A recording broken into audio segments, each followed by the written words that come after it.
Retos medioambientales, la lucha por salvar el planeta.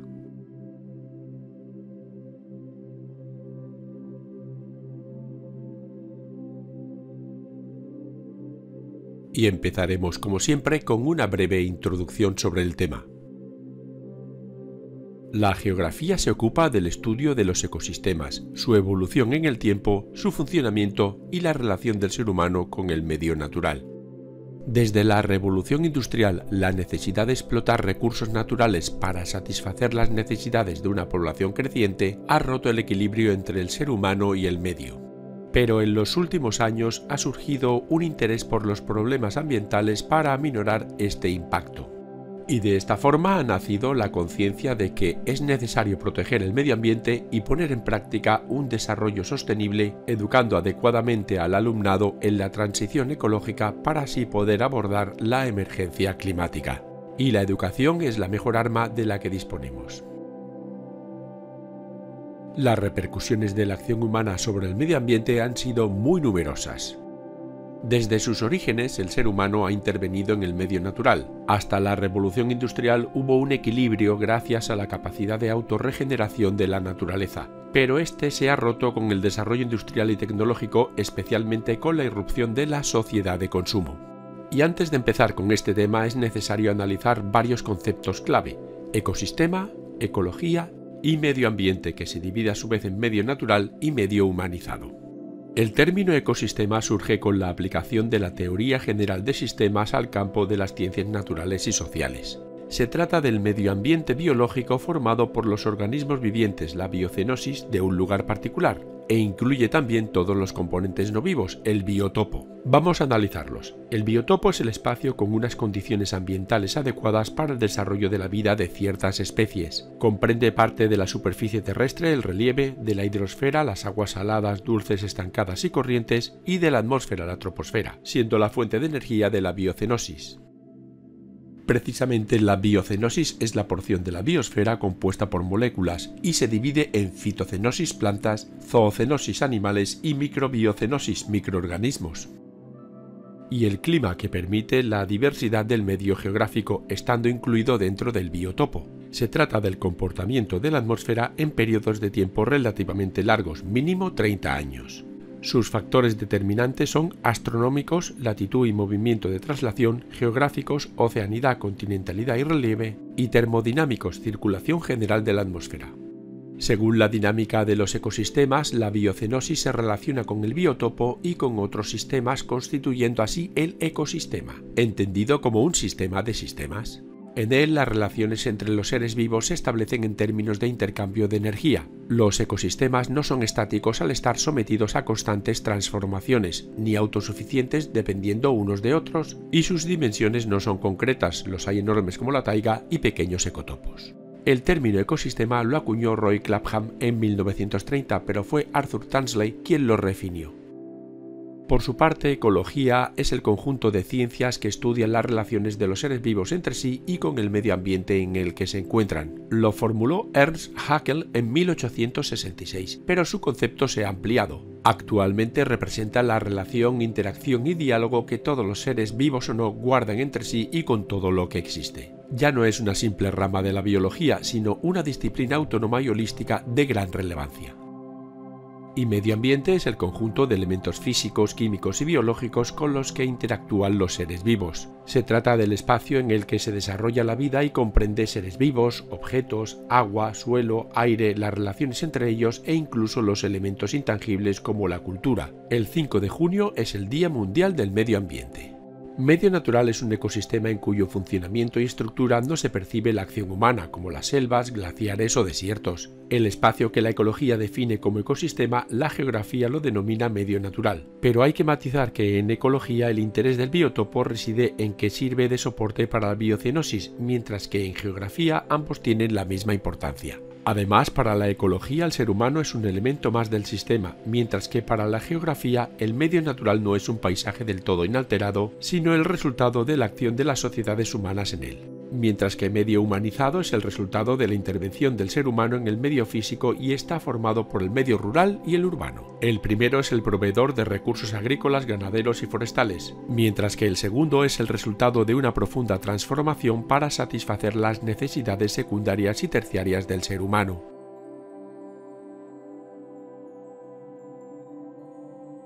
Y ahora vamos a profundizar en qué se entiende por cambio climático.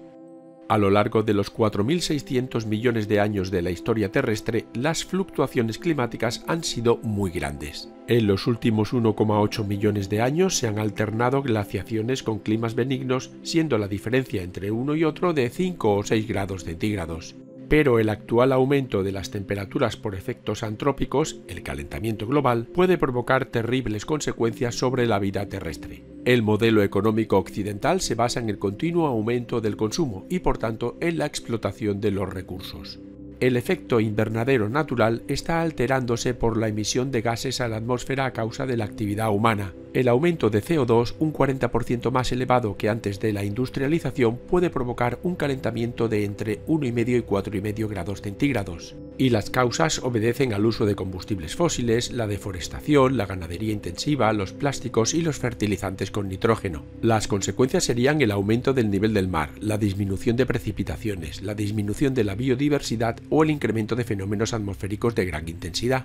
No es posible prever qué pasará en los distintos lugares del planeta, pero es previsible que, de seguir así, los desiertos se harán más cálidos. Gran parte de los glaciares y casquetes polares se fundirán, las grandes superficies costeras se inundarán, muchas tierras agrícolas se convertirán en desiertos y se producirán grandes cambios en los ecosistemas terrestres. Todo esto afectará a la población provocando desplazamientos masivos, los refugiados climáticos y conflictos internacionales, las guerras climáticas. El cambio climático es innegable y los expertos vaticinan que tan solo nos quedan unos 10 años para intentar revertir la situación. Por tanto, los países y organismos han de adoptar medidas urgentes de adaptación y de mitigación de este problema. Pero además del cambio climático existen otros retos a los que se enfrenta la humanidad. Estos los hemos agrupado en sobreexplotación de los recursos naturales, impacto ambiental de la actividad humana y otras contaminaciones. Antes del Neolítico el ser humano ya alteraba los ecosistemas, pero su nivel era tan bajo que la dinámica del medio reponía las pérdidas inmediatamente para lograr un nuevo equilibrio. A partir de esa etapa nuestra especie empezó degradando bosques y suelos para optimizar la agricultura y la ganadería, pero fue con la revolución industrial cuando el hombre se convirtió en un factor de transformación fundamental del medio. La sobreexplotación del medio sucede cuando se extraen recursos naturales por encima de la capacidad del planeta para regenerarlos y reponerlos. Por eso un recurso renovable se puede convertir en no renovable debido a la sobreexplotación, al consumirse en una cantidad mayor a la que puede producir la naturaleza. Según su posibilidad de que se agoten, se pueden dividir en renovables, aquellos que tardan poco en reponerse de manera natural, como la obtención de alimentos por medio de cultivos, o no renovables, aquellos cuya velocidad de reposición es muy lenta y por consiguiente tienden a agotarse con su extracción, como los recursos minerales que tardan millones de años en formarse. La sobreexplotación de los recursos naturales por parte del ser humano se manifiesta de las siguientes maneras. Principalmente son 6, vamos a conocerlas todas y cada una de ellas. Crecimiento demográfico exponencial de la población mundial. Gracias a los avances en medicina e higiene y a la abundancia de recursos obtenidos por la revolución agrícola e industrial, la esperanza de vida ha aumentado, creciendo la población a un ritmo vertiginoso. Aún así, el problema no radica tanto en la escasez de recursos como en su mala distribución.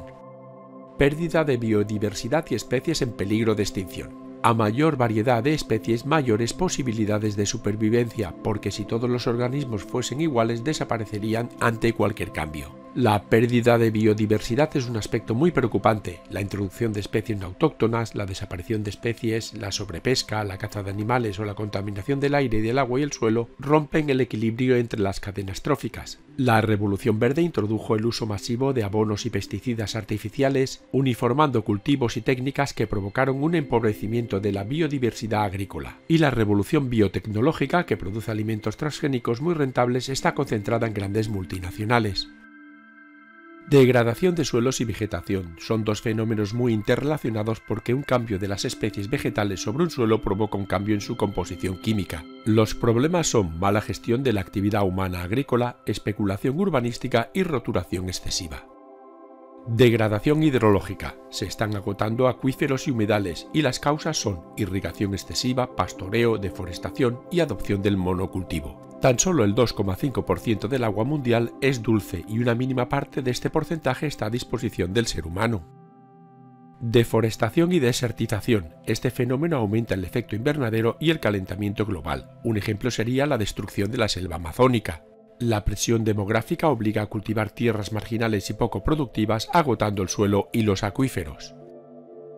Aumento de la demanda energética. Los combustibles fósiles son los más utilizados y la energía nuclear tiene graves problemas de contaminación. Es necesario impulsar las energías alternativas como solar, eólica, hidroeléctrica, geotérmica, mareomotriz, undimotriz, azul u osmótica, aerotermia o biomasa.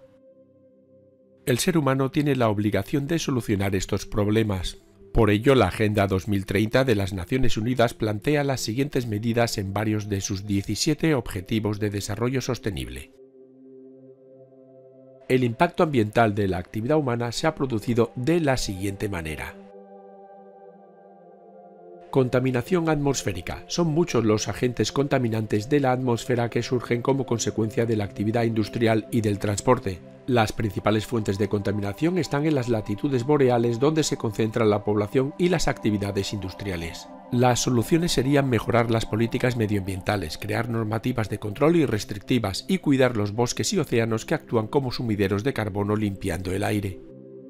Contaminación del microclima urbano y creación de islas de calor en las urbes. Produce enfermedades respiratorias y disminuye la calidad de vida en las ciudades. Ejemplos de ello son la niebla, smog, la lluvia ácida o las nubes contaminantes que provocan un efecto invernadero. Es necesario utilizar la tecnología para eliminar o mitigar estos problemas como la Smog Free Tower, la mayor eficiencia energética de los edificios, la reducción del tráfico en las ciudades o la planificación de zonas verdes, creando así ciudades más saludables.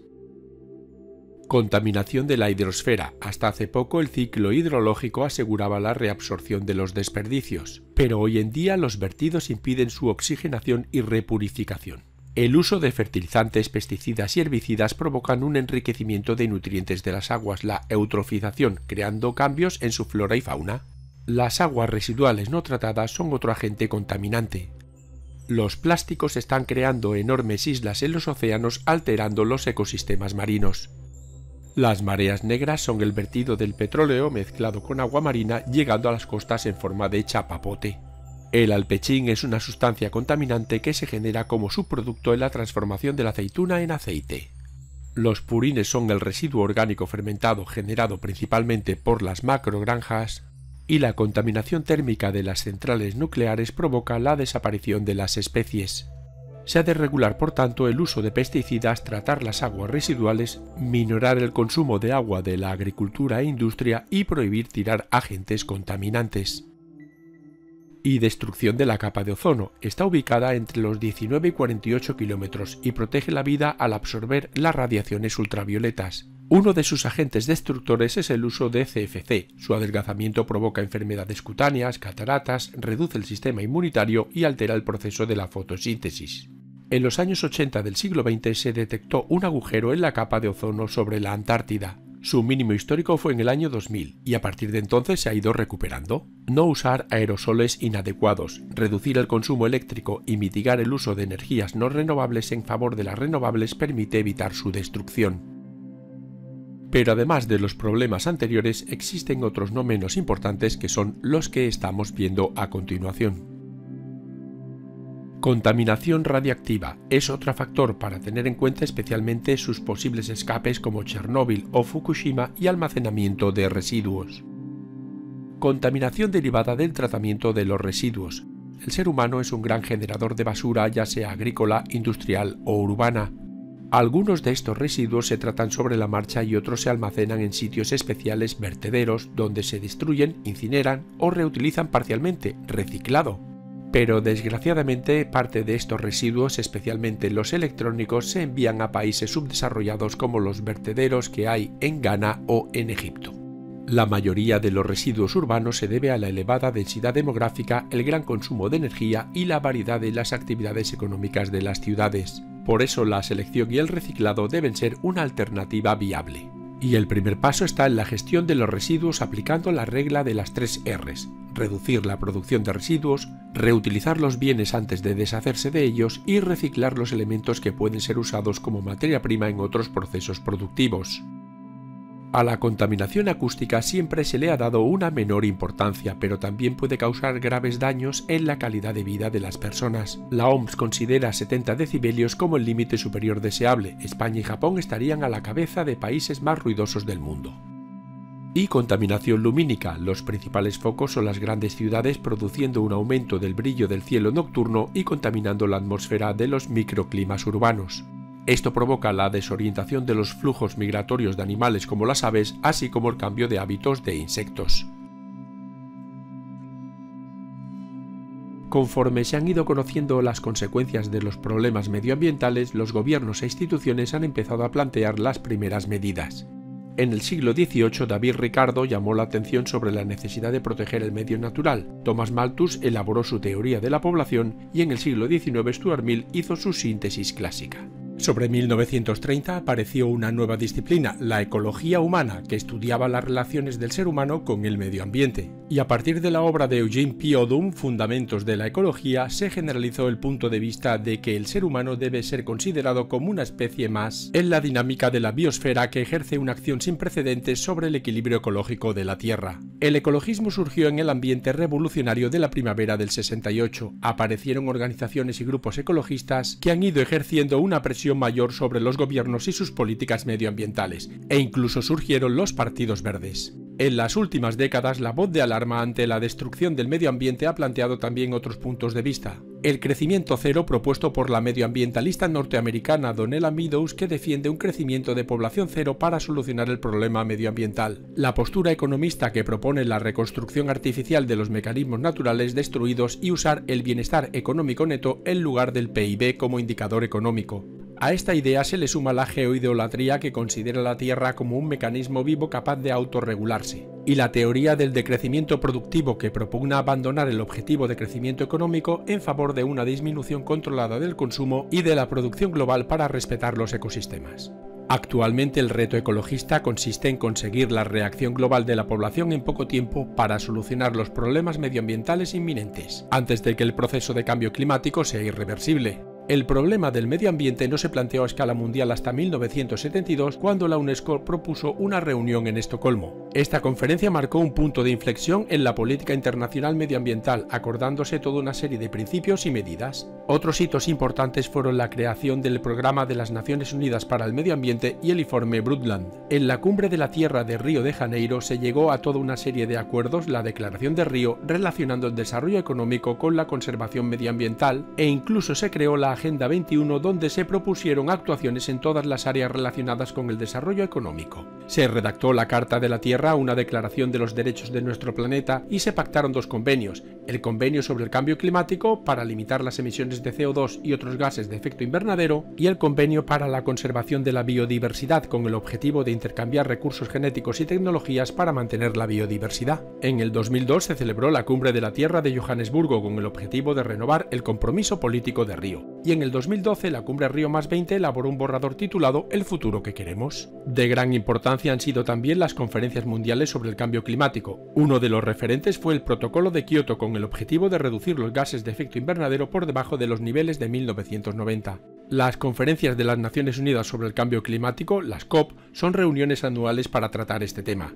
En la COP18 en Doha se ratificó el segundo periodo de vigencia del Protocolo de Kioto, pero algunos grandes países industrializados no se comprometieron. En la COP20 de Lima se alcanzaron grandes compromisos por parte de China, Estados Unidos, Japón y la Unión Europea para reducir sus emisiones de CO2. Pero fue en la COP21 de París cuando se llegó a un acuerdo real de que la temperatura de la Tierra no se caliente más de 2 grados centígrados sobre la temperatura media de referencia tomada a mediados del siglo XIX.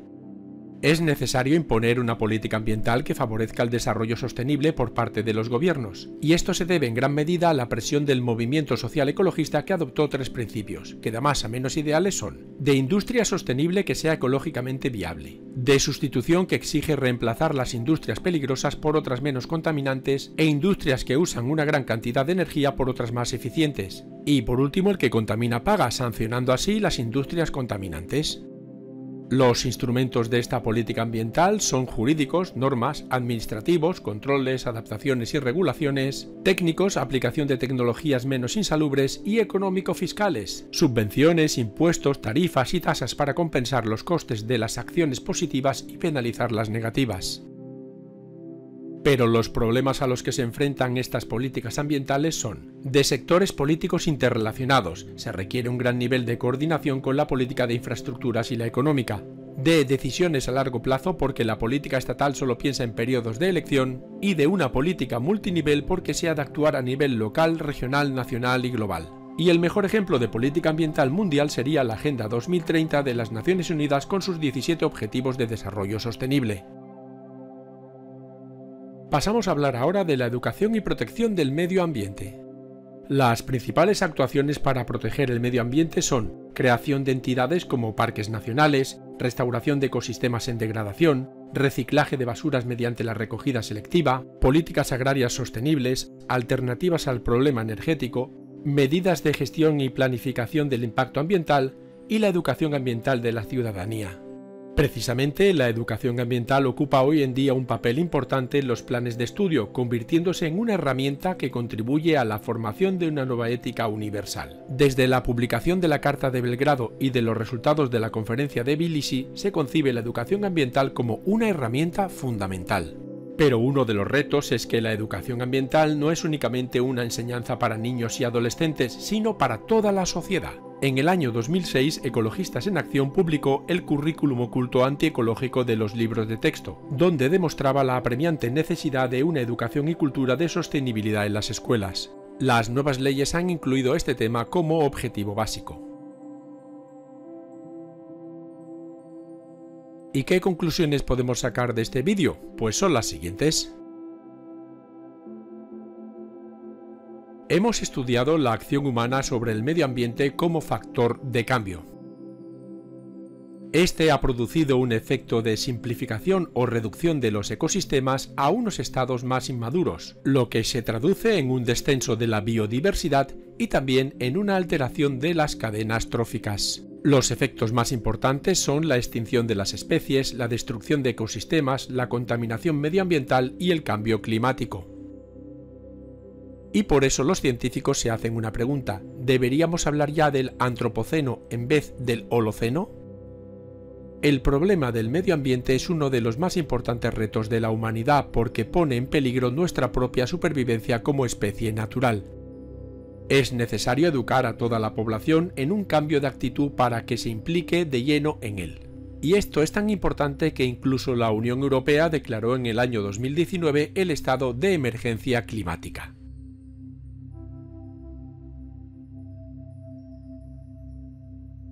Y esto ha sido todo. Si quieres ver más vídeos como este, entra en yucam.com. Muchas gracias por tu atención.